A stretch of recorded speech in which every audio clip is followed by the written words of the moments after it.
What's up everybody, and today we're going to be looking at Blue Fire, an action-adventure roguelike from the developers over at ROBI Studios. Embark on an extraordinary adventure through the world of Penumbra where the darkness is taken over. You play as a vessel for the light and the dark on a quest to push back the scourge of monsters that have emerged and rescue the gods and destroy the Dark Princess. Blue Fire, first and foremost, is a platformer with great level design. Throughout the world of Penumbra, you'll run across voids, which are these challenges you need to complete to gain extra life, ranging from the simplistic jumps to the hardest and most insane challenges that'll keep you gritting your teeth and on the edge of your seat. These, to me, were the shining focus of this game. The only downside that I had with some of the voids, they relied too heavily on the slow floating platforms, which slowed the gameplay down dramatically. Going from jumping and dashing quickly through platforms to this really put the brakes on my enjoyment, and I was just having to grit my teeth and beat it just so I could have that extra life. But the way the voids were designed was fantastic, with great timed jumps and patterns that can be easily seen but truly need skill or, on my hand, luck to pass. Penumbra as a whole is nice and truly beautiful in some areas, with the first town looking like an overgrown, deserted town that I enjoy returning to every time. While spending your time walking through the areas though, you can find a wide assortment of enemies. Many in the beginning were your average ground enemies, all quite unique with the first time you run across them, but it seems that in the latter portions of this game, the enemies start to be the same floating or soldier type enemies with just a brand new coat of paint on them. The bosses you'll encounter in each shrine are unique, and I loved the attacks that went with their designs, but again, later down the line, the 3 guardians you need to defeat to enter the temple are the same with a new coat of paint on them. The early bosses you fight in the shrines are not even that difficult and can be easily defeated, so it's strange that they went out of their way to make these models for them, but just rushed the hard ones. I don't know if this was due to a time crunch to get the game out or some other limitations. I would like to think that this was not just laziness on the developers, because everything else seemed to be modeled nicely and had that time and love put into it. One issue that I did see that was kind of brought up into the reviews was the combat. It's basic, not the best thing in the world, but it does get the job done. Starting out, you can attack with your sword, jump, and dash. During most of this time in combat, you will almost all the time just use the attack and dash.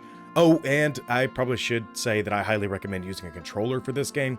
It seems like when it was in development, this was the main peripheral in mind. With mouse and keyboard, the jump is space and the dash is alt, which you can kind of see the issue that can cause.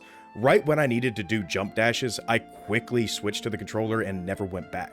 But anyways, as you progress through the game, you'll acquire new skills through the temples like a double jump or a wall run, which opens a lot of the world to you, and this sense of progression is wonderful, and it's honestly spaced perfectly in this game. This game is also heavy with collectibles. Better weapons can be found in chests or through completing side quests with the town folks you run across in the game. Tunics can also be found through the game the same way or bought from some shops. Some were alright and some were quite unique. You can also find or buy ghosts or souls that will give you kind of special attributes like faster movement or larger swing distances. Then emotes can be bought from statues, which are used on platforms to unlock chests with many different types of loot. It's truly a lot of variety that's been put into this game, and I love that they brought them in because it kind of fills in the levels and kind of helps you return to find new things and keeps each level new and fresh.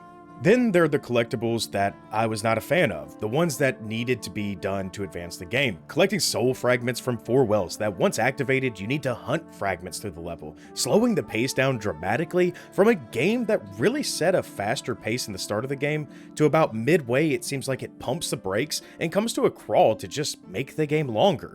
I'm still trying to wrap my head around this sudden change of pace of the game. Is it something that I missed in the way of an upgrade, or is it by design? Because it started to turn a game that I was really honestly impressed with so far, except for one reason I'm about to touch on to one that made me bored and just wanted me to close the game. So about that one thing. The only thing that really gave me pause before all of this was a small bug that's still in the game as of writing this review. It crashes a lot. Through the time playing, if I was to traverse to another section, the loading screen would pop up and then crash, and it's almost seemed like it was in a pattern of 3 crashes, then it would go back to normal for about an hour, maybe less, indicating that there may have something to do with either a memory dump issue or something in the coding that would have given like a syntax error at some point. It was truly frustrating at the time, but luckily the game did boot up fast and you get put back in the game fairly quickly. But if you saved at one of the Guardian statues further away than you wanted to, it could be a pain returning to the area where you were till you kind of got the warp stone to move between them. So hopefully this does get fixed soon to make the overall experience really smooth and fun. Lastly, there are a few questionable game designs I had with this game, like paying for the Guardian statues to unlock the ability to rest, save, and warp to and from, with each statue having a greater cost to them, making you traverse all the way back to sell some gems or grinding for money by running around and destroying the countless barrels and others for cash. Then, of course, the overall grinding just to advance the story, but as weird as it is, honestly, I still enjoyed the game. I think the crashes need to be addressed immediately, and this could be a quite competent game. Yes, it's grindy, and it slows down in areas, but tell me what game doesn't do that? I put about 6 hours into the game and only 50% through, so for a game that's 10 to 12 hours long, even if it was just to go through the rest of the voids, to go through those types of platforms, and it's only $8 or $18, I mean, really, I'm not mad at that. I think if people look past its faults, they can find a fun and enjoyable game. But if you're that type of person that looks for something that's near perfect, this will be a pain in the ass for you. The voids are incredibly fun, the story has a Dark Soul feel, the environments and level design are fun, and in most of the time of playing, the sense of progression was well paced. So if you guys are interested in this game, I'm going to leave a link down in the description as well as a link to the Discord if you guys want to come and chat. Thanks for watching this video all the way to the end. If you liked it, leave a like. Kind of lets me know if I'm doing something right. And if you haven't already subscribed, go ahead and subscribe. We're always looking at brand new indie games, and there may be some here that you may have missed. But like always, guys, I'll see you in the next video, and have fun.